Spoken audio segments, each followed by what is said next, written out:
Hello everyone. तो आज की वीडियो में हम करने वाले हैं K2Cr2O7 और KMnO4 की ऑक्सीडाइजिंग रिएक्शंस जो होती हैं, और आज हम इनकी कैसे रिएक्शन को बैलेंस करते हैं वो भी सीखेंगे। ठीक है, क्योंकि मुझे लगता है कि बच्चों को सबसे बड़ी आफत होती है, जो बच्चे सबसे ज़्यादा परेशान जिस चीज़ के अंदर होते हैं वो होते हैं बैलेंसिंग द रिएक्शन। तो आज हम दोनों चीज़ें सीखेंगे कि रिएक्शन में प्रोडक्ट कैसे फाइंड आउट करते हैं, और एक मस्त सी ट्रिक मैं आपके साथ शेयर करूंगी जिसके बाद आपको बैलेंसिंग बहुत आसान लगेगी और आपको कुछ और देखने की ज़रूरत नहीं पड़ेगी। बट इसके लिए ज़रूरी ये है कि आप कॉपी पेन लेके बैठें और मेरे साथ साथ नोट्स बनाएं। मतलब जो भी मैं आपको इंपॉर्टेंट पॉइंट बता रही हूँ आप अपनी कॉपी पे लिखें, क्योंकि जैसे मैं हमेशा बोलती हूँ कि सिर्फ लिखने नहीं, सिर्फ देखने मात्र से आज तक किसी को कुछ याद नहीं हुआ है, तो आपको बाकायदा इसके सुंदर सुंदर नोट्स बनाने पड़ेंगे तभी याद होगा। ठीक है, तो चलिए फिर आज की रिएक्शन स्टार्ट करते हैं। ओके, तो सबसे पहले जो हम रिएक्शन कर रहे हैं वो कर रहे हैं K2Cr2O7 की, यानी कि पोटेशियम डाइक्रोमेट की। ओके, आपने ध्यान ये रखना है कि रिएक्शन का जो मीडियम यहाँ पे रहेगा वो रहेगा एसिडिक मीडियम। ठीक है, अब हम यहाँ पे दो काम करने वाले हैं। एक तो हम रिएक्शंस याद भी रखेंगे कि किस में क्या प्रोडक्ट बनता है, उसको बैलेंस कैसे करता है, उसकी मैं बहुत मस्त ट्रिक आपके साथ शेयर करूंगी। तो देखो, आपने ना पहले एक स्टैंडर्ड रिएक्शन लिख लेनी है। क्या? देखो, जब भी आप Cr2O7 2 नेगेटिव आयन लेते हो, मैंने आयोनिक फॉर्म में लिखी है, ये इनकी आयोनिक फॉर्म है। ठीक है, तो जब भी आप डाइक्रोमेट आयन लेते हो तो एसिडिक मीडियम में यानी कि H+ के साथ वो खुद कन्वर्ट हो जाता है क्रोमियम 3+ में, याद रहेगा। और साथ में आपको मिलता है वाटर, यानी कि क्रोमियम 3+ और वाटर। तो आपको इतना तो याद रखना है कि क्रोमियम डाइक्रोमेट आयन से क्रोमियम 3+ बनता है और वाटर। ठीक है, अच्छा, अब यहाँ पे ना आपको एक बार इनकी ऑक्सीडेशन स्टेट चेक करनी है, क्योंकि हम यहाँ चेक कर रहे हैं कि हमें इस रिएक्शन को करवाने के लिए कितने इलेक्ट्रॉन्स की जरूरत पड़ती है। ठीक है, इसमें कितने इलेक्ट्रॉन का चेंज आ रहा है। तो Cr2O7 2 नेगेटिव, अगर मैं इसको साइड में निकालूं तो इसको x ले लेते हैं, ऑक्सीजन -2 फॉर्म में होगा यहाँ पर, तो 2x - 14 = -2, और यहाँ पे x की वैल्यू आपके पास आ जाएगी 6, यानी कि यहाँ पे क्रोमियम +6 में है और यहाँ पे क्रोमियम ऑब्वियसली +3 में चला गया।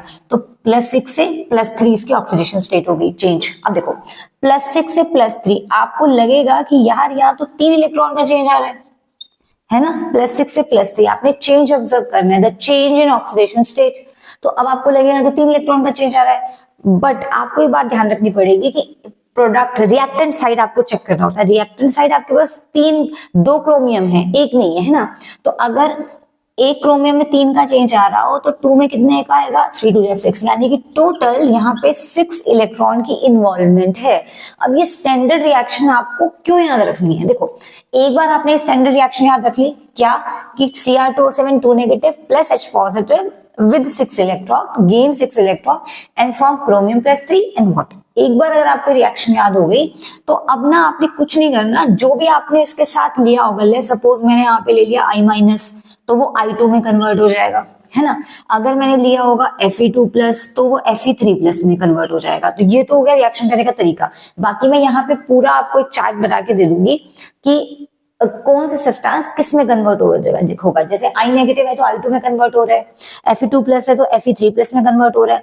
अगर आपके पास H2S है तो वो सल्फर में कन्वर्ट हो रहा है। ठीक है, तो यहाँ पे जो सब्सटेंस ऑक्सीडाइज हो रहे हैं, मतलब क्रोमियम की खुद की रिडक्शन हो रही है और इनकी ऑक्सीडेशन हो रही है, तो क्या किस में कन्वर्ट होगा उसका मैं पूरा चार्ट आपको दे दूंगी, आप वहां से याद रख लेना। ठीक है, बट ये काफी नहीं है। क्यों? क्योंकि इसमें आपने बैलेंसिंग तो करी ही नहीं, आपने तो बस ये बता दिया ना कि I नेगेटिव का I2 बनेगा, बैलेंसिंग कहाँ हुई। अब मैं आपको एक रिएक्शन करके दिखाती हूँ। लेट्स सपोज आपके पास एक रिएक्शन आती है कंप्लीट एंड बैलेंस।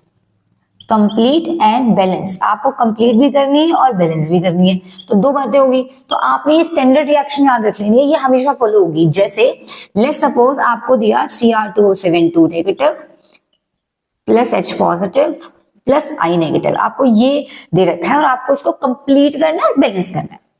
तो पहले कंप्लीट करते हैं। देखो, ये दो चीजें ना हमेशा बननी है। ठीक है, तो ये चीजें तो आपने बनानी है, क्या कि क्रोमियम 3+ और वाटर, ये तो हमेशा बनना है। अब जो आपने साथ में लिया होगा ना उसकी ऑक्सीडेशन हो जाएगी, तो वो चार्ट आपको जो मैं आपको डिस्कस कर रही थी वो आपको याद रखना है। जैसे I- है तो I- किस में कन्वर्ट हो जाएगा, I2। मतलब ये चीज आपको एक्स्ट्रा याद रखनी है, बाकी हर बार आपने वही उठा के लिख देना है। ओके, अब देखो, अब ये तो होगी कंप्लीट वाली बात। अब बैलेंस कैसे करें? तो बैलेंसिंग के लिए आपने एक ट्रिक याद रखनी है। क्या? बैलेंसिंग के लिए बैलेंसिंग की ट्रिक आपको याद रखनी है। ट्रिक क्या है? ट्रिक ये है कि आपने ना सबसे पहले बैलेंस करना होता है इलेक्ट्रॉन, फिर आपने बैलेंस करना है अदर एटम, ऑक्सीजन हाइड्रोजन के अलावा बैलेंस एटम, बस इसमें हाइड्रोजन ऑक्सीजन नहीं बैलेंस करना। फिर आपने बैलेंस करना है ऑक्सीजन, और लास्ट में आपको बैलेंस करना है हाइड्रोजन।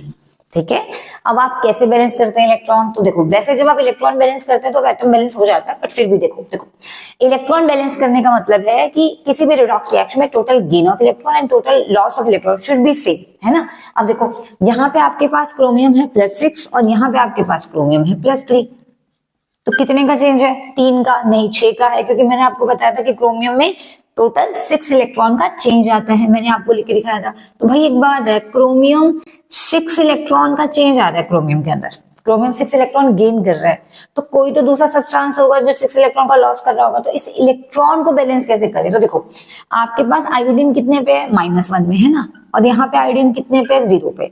तो -1 से 0 आयोडीन में कितने का चेंज आया? 1 इलेक्ट्रॉन का चेंज आया। -1 से 0 आयोडीन में 1 इलेक्ट्रॉन का चेंज आया। यहाँ 6 इलेक्ट्रॉन, यहाँ 1 इलेक्ट्रॉन, ये तो बैलेंस ही नहीं हुई बात।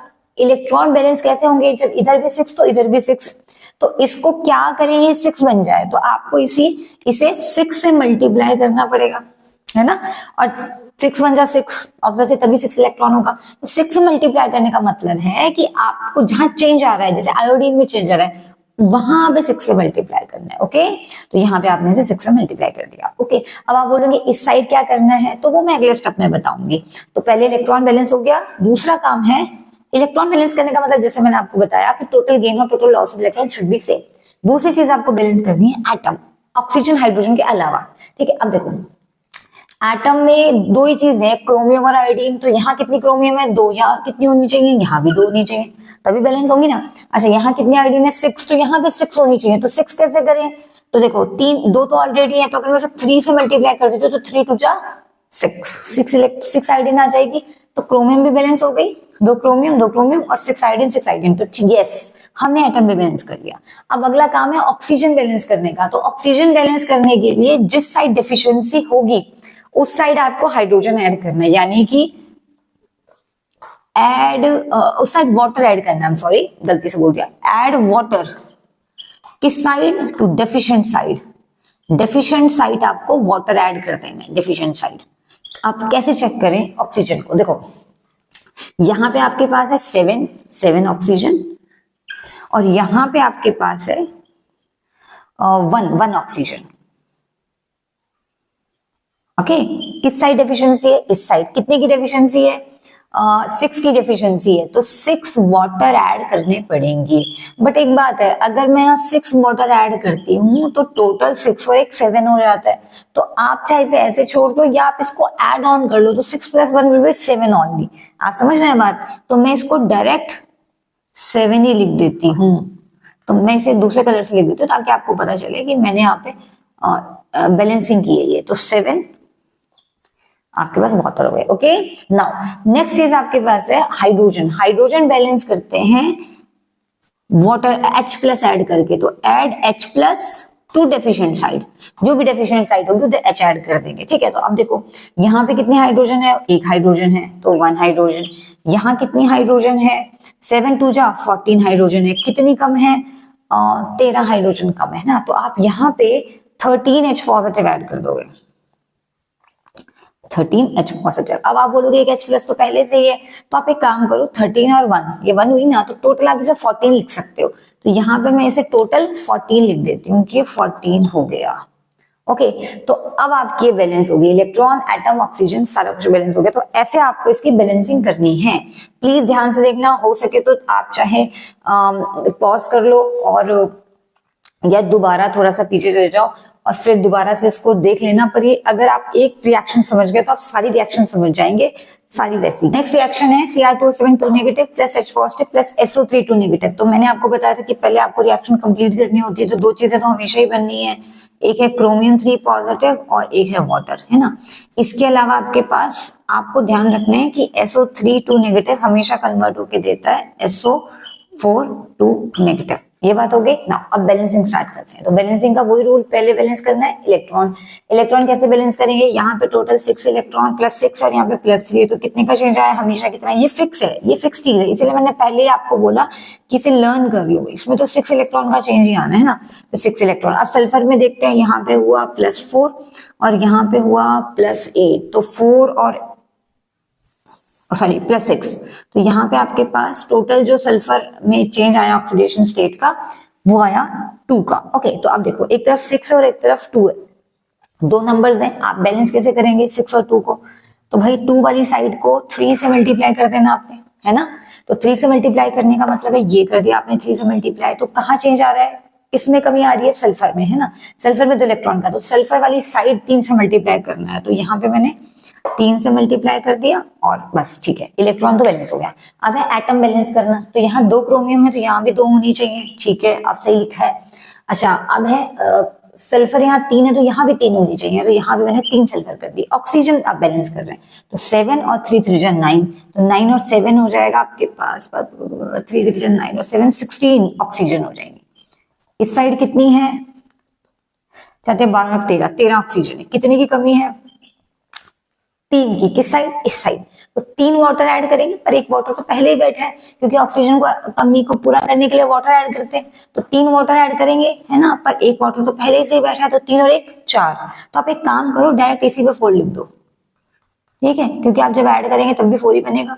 तो आपने 4 वाटर लिख दिया। नाउ हाइड्रोजन बैलेंस करते हैं। यहाँ पे हाइड्रोजन है 1 और यहाँ पे हाइड्रोजन है 4 2 8। कितने की कमी है, 7 की। किस साइड, इस साइड। तो इस साइड, जिस साइड कमी है उस तरफ H+ ऐड करना है। तो आप 7H+ ऐड करेंगे, एक पहले से बैठा है, तो 7H जब आप इसमें ऐड करेंगे तो टोटली 8 हो जाएगा। तो मैं इसे ऑलरेडी 8 लिख देती हूँ। तो इस तरीके से आपको डाइक्रोमेट की बैलेंसिंग करनी है। ओके, तो नेक्स्ट हमारे पास KMnO4 यानी कि MnO4 नेगेटिव भी कह सकते हैं आप इसे। नाउ अब ये है ना, ये 2 तरीके से रिएक्ट करता है, एक एसिडिक मीडियम में, है ना, और एक वीक, एक अल्कलाइन या न्यूट्रल, अल्कलाइन न्यूट्रल मीडियम में। तो पहले मैं एसिडिक मीडियम के लिए लिख रही हूँ। इसके लिए भी एक आपने स्टैंडर्ड रिएक्शन याद रखनी है, ठीक है, और इसे लर्न कर लेना आप, इससे आपका काम बहुत आसान हो जाएगा। तो देखो MnO4 नेगेटिव जब भी H+, H का मतलब भी एसिड है। कई बार बच्चे पूछते हैं कि हमें कैसे पता है कि एसिडिक मीडियम का क्वेश्चन है, तो भाई H+ लिखा है तो एसिड ही होगा, है ना। तो MnO4 नेगेटिव जब H+ के साथ कंबाइन होता है तो Mn2+ देता है और वाटर देता है। याद करो क्रोमियम क्या देता था, डाइक्रोमेट क्या देता था, क्रोमियम +3। तो वो स्टैंडर्ड रिएक्शन मैंने यहाँ लिखी थी, उसे आपने यहाँ करना है, ठीक है ना। अब देखो आपने यहाँ ध्यान रखना है कि पहले तो इसमें इलेक्ट्रॉन का चेंज निकालो कि कितने इलेक्ट्रॉन का चेंज आ रहा है। तो आपके पास है MnO4 नेगेटिव यानी कि +7 से +2 जा रहा है। तो +7 से +2 में कितने का चेंज आया, 5 का चेंज आया। तो क्या किसी से मल्टीप्लाई करने की जरूरत है या नहीं, क्यों जरूरत नहीं है, क्योंकि Mn इस बार अकेला है, एक ही Mn है। अगर 2 होते तो मैं 5 2 10 कर देती, ठीक है। तो इस बार किसी से मल्टीप्लाई नहीं करना, 5 इलेक्ट्रॉन का ही चेंज आ रहा है, याद रहेगा। तो सिर्फ 5 के अगेंस्ट बैलेंस करना है ना। एक तो बात ये हो गई। दूसरी बात, अब इसकी भी एक रिएक्शन देखते हैं। लेट्स सपोज आपको मिला है MnO4 negative plus H positive. अब इसकी भी आपको याद रखना है कि I- का I2 दे देता है, Fe+2 का Fe+3 देता है। उसका भी मैं चार्ट यहाँ पे लगा दूंगी, आपने याद रखना है, ठीक है। जैसे एक रिएक्शन उठाते हैं MnO4 negative plus H positive plus I negative, इसे आपने बैलेंस करना है। कंप्लीट और बैलेंस दोनों करना है। तो सबसे पहले इसको कंप्लीट करते हैं। तो 2 चीजें तो मिलनी है हमेशा मुझे, ये चीज तो ये तो लिखी दो चुपचाप करके, Mn2+ और वाटर। नेक्स्ट में हमें क्या होता है हमारे साथ, नेक्स्ट में I- को आपको याद रखना है। I- के यहाँ पे I2 हो जाता है, ये चीज आपको याद रखनी है। अब हमेशा की तरह पहले आप इसका देखेंगे, ऑक्सीडेशन स्टेट +7 है, इसका +2 है। कितने का चेंज आ रहा है बेटा, 5 इलेक्ट्रॉन का चेंज आ रहा है, ठीक है। तो अच्छा, सबसे पहले वही ट्रिक, इलेक्ट्रॉन बैलेंस करते हैं। अगर यहाँ 5 इलेक्ट्रॉन का चेंज आ रहा है तो यहाँ भी आना चाहिए। तो लेट्स सी, -1 से 0 जा रहा है, ये -1 से 0। तो -1 से 0 में कितने का चेंज हुआ, 1 इलेक्ट्रॉन का चेंज हुआ। अब आप क्या करेंगे कि देखो 1 इलेक्ट्रॉन का चेंज है, ओके। पर आपने ध्यान रखना है कि आपके पास यहाँ 2 आयोडीन है, ठीक है, तो 2 आयोडीन में टोटल कितने का चेंज आएगा, 2 इलेक्ट्रॉन का चेंज आ जाएगा, तो ये 2 इलेक्ट्रॉन का चेंज हो गया, ठीक है।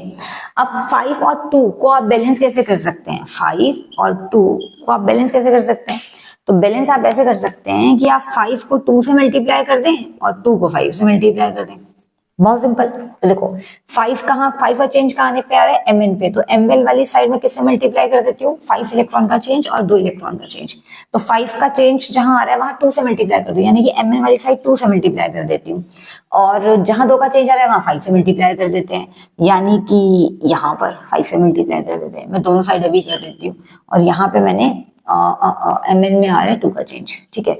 बट ऐसा नहीं हो सकता, क्यों, क्योंकि आपने 2 आयोडीन के हिसाब से लिया तो 5 2 तो 10 होता है, तो इसीलिए आपको यहाँ पे 10 आयोडीन लिखना पड़ेगा। ओके, नाउ ये तो आपने बैलेंस कर दिया इलेक्ट्रॉन को, 2 को 5 से, 5 को 2 से।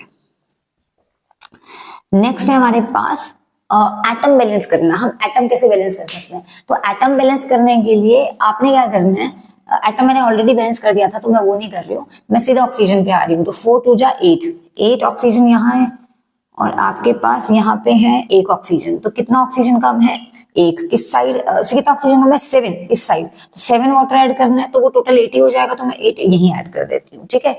नेक्स्ट है हाइड्रोजन, तो हाइड्रोजन है यहाँ पर 1 और यहाँ पे है 16, तो यहाँ पे 15 हाइड्रोजन ऐड करनी पड़ेगी, बट फिर वो टोटल 1 ऐड करके 16 ही हो जाएगी, तो मैं डायरेक्ट यहाँ पे 16H पॉजिटिव लिख देती हूँ। ओके, नाउ तो ये आपकी बैलेंसिंग हो गई Mn की। एक और रिएक्शन ऐसा करते हैं, MnO4 negative plus H positive plus Fe2 plus. Okay, तो ऑब्वियसली बात है आपको 2 चीजें तो याद ही रखनी है, क्या, Mn2 प्लस और वाटर तो बनता ही बनता है, साथ में आपने Fe2 प्लस लिया है, तो Fe2 प्लस का बन जाएगा Fe3 प्लस। ओके, नाउ अब +7 से +2 कितने का चेंज आ रहा है, 5 इलेक्ट्रॉन का चेंज आ रहा है, और +2 से +3 कितने का चेंज आ रहा है, 1 इलेक्ट्रॉन का चेंज आ रहा है, तो 5 और 1 को बैलेंस कैसे कर, अब किसी से मल्टीप्लाई नहीं करना क्योंकि आयरन दोनों तरफ एक ही है, ठीक है, तो अब 5 और 1 को बैलेंस कैसे कर सकते हैं, इसको 5 से मल्टीप्लाई कर दो, इसको, है ना, तो 5 से मल्टीप्लाई करने का मतलब इसको 5 से कर दिया, तो ऑटोमेटिकली जब आप अगले स्टेप में एटम बैलेंस करेंगे तो यहाँ 5 लिखना पड़ेगा, तो मैं अभी लिख देती हूँ, मैंने एटम भी बैलेंस कर दिया था साथ, ऑक्सीजन 4 और यहाँ पे है 1, तो आपको 4 कितने की कमी है ऑक्सीजन की, यहाँ पे 4 ऑक्सीजन और यहाँ पे 1 ऑक्सीजन, तो आपके पास 3 ऑक्सीजन की कमी है इस साइड, तो बट एक ही बात है, जब मैं 3 वाटर ऐड करूंगी तो वो 1 ऐड होके टोटल 4 हो जाएगा, तो मैं 3 वाटर पहले ही ऐड कर देती हूँ, तो 3 और 1 यानी कि टोटल आपके पास 4 वाटर हो जाएगा। ओके, नाउ नेक्स्ट आपके पास हाइड्रोजन बैलेंस करनी है, हाइड्रोजन यहाँ 1 है और यहाँ पर 8 है, तो यहाँ 7 की कमी है, 7H प्लस ऐड करेंगे, बट वो टोटल फिर 8 हो जाएगा, तो मैं डायरेक्टली 8 ले लेती हूँ, मतलब मैं टोटल ऐड करके पहले ही लिख रही हूँ, मैंने आपको समझा दी बात, ठीक है। सिमिलरली आपके पास एक मीडियम और आता है यहाँ पर, दैट इज बेसिक मीडियम, तो बेसिक मीडियम में आप ये रिएक्शन कैसे कर सकते हैं, तो ऑब्वियसली रिएक्शन चेंज हो जाएगी, KMnO4 को बेसिक मीडियम में आपको वो जो स्टैंडर्ड इक्वेशन होती है वो बदल जाएगी, जैसे इस बार आपको ध्यान रखना है कि अगर आपने लिया है MnO4 नेगेटिव, तो पहली बात तो उसके साथ H प्लस नहीं लेना, क्यों, क्योंकि H प्लस एसिडिक मीडियम को बताता है ना, तो अब आपने लेना है वाटर, क्यों, या बेसिक या न्यूट्रल मीडियम है, न्यूट्रल अल्कलाइन भी बोल सकते हैं, अल्कलाइन न्यूट्रल मीडियम है, ठीक है। तो अब आपके पास वाटर लेना पड़ेगा, वाटर ये बता रहा है कि भाई न्यूट्रल मीडियम है, ठीक है। अच्छा, अब आपको थोड़ा ध्यान रखना है कि इसमें बनता है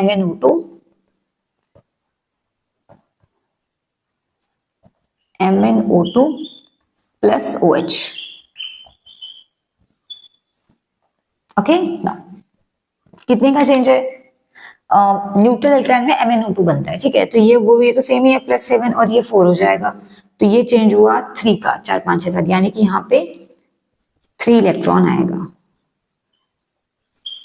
3 इलेक्ट्रॉन। ओके, तो यहाँ 5 का चेंज था, यहाँ पे 3 इलेक्ट्रॉन का चेंज है, आपको इसके अगेंस्ट बैलेंस करना है। एक क्वेश्चन इसके ऊपर करते हैं, MnO4 नेगेटिव +7, यहाँ पे है +4, कितने का चेंज आ रहा है, 3 इलेक्ट्रॉन का चेंज आ रहा है, I- -1 है, 3 दूनी 6, ये +5 का चेंज आ रहा है, टोटल चेंज आया 6 इलेक्ट्रॉन का, तो एक तरफ 3 है एक तरफ 6 है ना, तो इस वाले नंबर को 2 से मल्टीप्लाई करना पड़ेगा, यानी कि यहाँ पे 2 से मल्टीप्लाई करना पड़ेगा।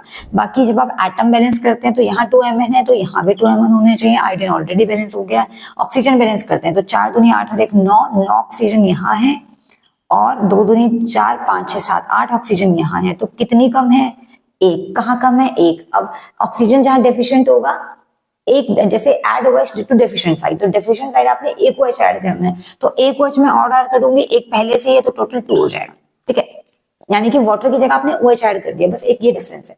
एक बार हाइड्रोजन चेक कर लेते हैं, 2 हाइड्रोजन इधर है 2 हाइड्रोजन इधर है, तो ऑलरेडी बैलेंस है, ठीक है। तो ये आपकी रिएक्शन हो गई अल्कलाइन मीडियम। तो बेसिकली तरीके सेम है, कोई फर्क नहीं है। अगर आपको एक मेथड आ गया तो सारे आ ही जाएंगे, ठीक है। तो आज की क्लास यहीं खत्म करते हैं, और आप मुझे कमेंट सेक्शन में बता देना अगर आपको कोई डाउट हो तो, और बाकी की क्वेश्चन प्रैक्टिस के लिए। Bye bye.